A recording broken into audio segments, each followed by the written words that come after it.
Bienvenue dans le Financier, votre rendez-vous économique quotidien. Voici les titres.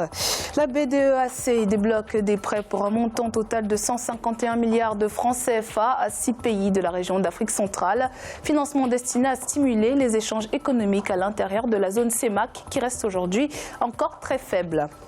Dans sa loi de finances 2019, le Nigeria a prévu d'emprunter 1600 milliards de naira pour financer son déficit budgétaire, ce qui devrait creuser encore plus le niveau d'endettement du pays qui a connu une hausse de 12,25% en 2018, situation qui inquiète des institutions comme le FMI, mais le gouvernement fédéral se veut rassurant.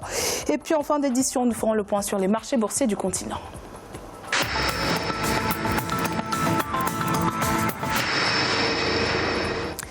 La Banque de développement des États de l'Afrique centrale a accordé des prêts d'un montant de 151 milliards de francs CFA à 6 pays de la CEMAC, membres de l'institution. Objectif, accompagner les États dans leurs projets de développement et d'intégration régionale. Aïssatou Bari.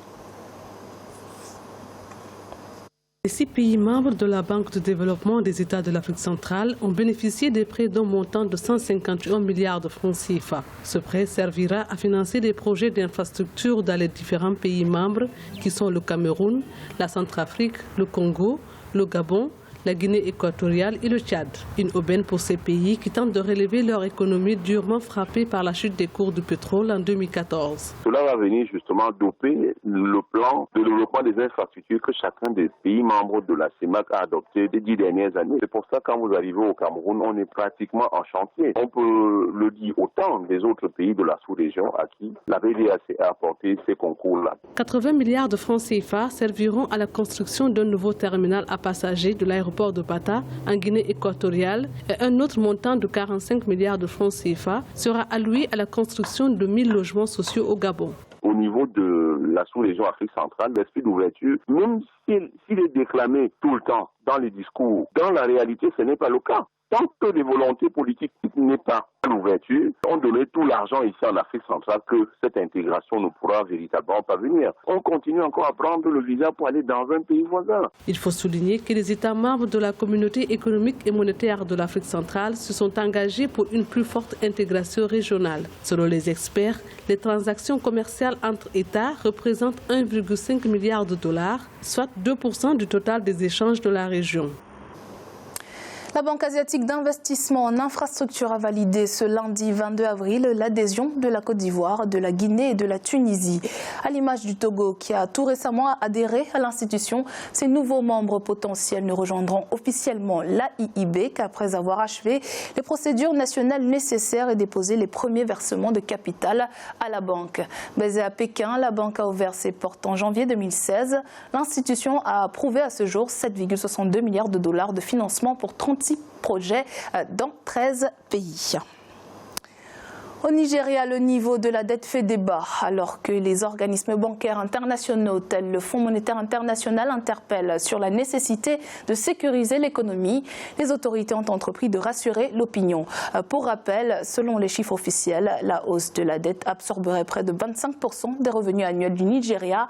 Et ce jeudi 24 avril, une nouvelle émission de 55 millions de dollars est annoncée pour une durée totale de 30 ans. Elle devrait permettre de financer le programme de diversification économique. Aïssatou Bari. Selon les chiffres officiels, le stock de la dette extérieure du Nigeria a atteint 24 milliards 270 millions de dollars au 31 décembre 2018. Un niveau qui aujourd'hui préoccupe davantage les organismes internationaux. Mais pour la ministre en charge des Finances, Zainab Ahmed, le Nigeria veille au risque de surendettement qui, d'après la Banque africaine de développement, demeure encore modéré.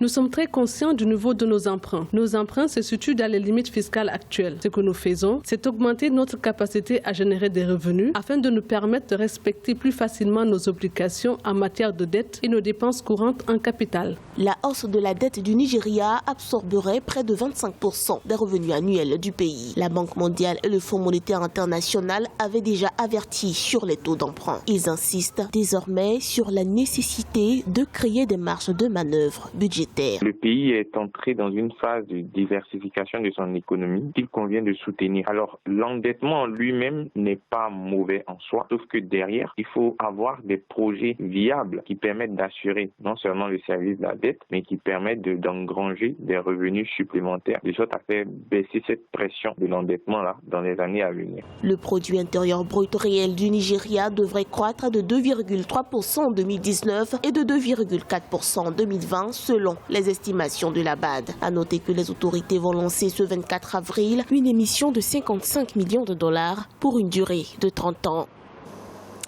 Le Soudan va bénéficier d'un financement de 3 milliards de dollars de la part des Émirats arabes unis et de l'Arabie saoudite. Cette nouvelle aide des deux puissances du Golfe vise à permettre au Soudan de trouver une solution à la crise économique qu'il traverse alors que le chef de l'État, Omar el-Béchir, vient d'être renversé. Cette aide devrait entre autres consister en un dépôt de 500 millions de dollars dans la Banque centrale du Soudan pour alléger la pression sur la livre soudanaise, la devise locale. Le reste du financement devrait permettre d'assurer des besoins en nourriture, en médicaments et en carburant. La Banque internationale de commerce égyptienne vient d'établir un bureau de représentation dans la capitale éthiopienne, Addis Abeba, entamant ainsi son processus d'expansion sur le continent. En effet, la création de ce bureau s'inscrit dans les plans d'expansion de la Banque égyptienne sur le marché africain, conformément à la tendance stratégique de l'État d'accroître la coopération avec les autres pays africains. Écoutons à ce propos le président de la CIB, Hicham Ez El Arab. Nous nous réjouissons de cette première étape de notre présence régionale et attendons avec intérêt les opportunités de croissance prometteuses offertes par le marché éthiopien, notamment à la lumière des réformes récemment organisées par l'Éthiopie. Il est à présent l'heure de faire le point sur les marchés boursiers du continent. En Afrique australe et océan Indien, la bourse de Maurice était en baisse de 0,16%. L'indice All Share de Johannesburg progressait de 0,53%. L'indice de Nairobi enregistrait également une hausse de 0,23% et l'indice du Botswana était stable. En Afrique de l'Ouest centrale, la BRVM d'Abidjan était en baisse de 0,36%. L'indice nigérian gagnait 0,39% et la bourse du Ghana perdait 0,38%. En Afrique du Nord, la bourse de Casablanca était en hausse de 0,31%. L'indice égyptien était en baisse de 1,05% et l'indice tunisien gagnait 0,22%. C'est la fin de cette édition du Financial. Merci de nous avoir suivis. On se retrouve bientôt pour un nouveau rendez-vous de l'économie.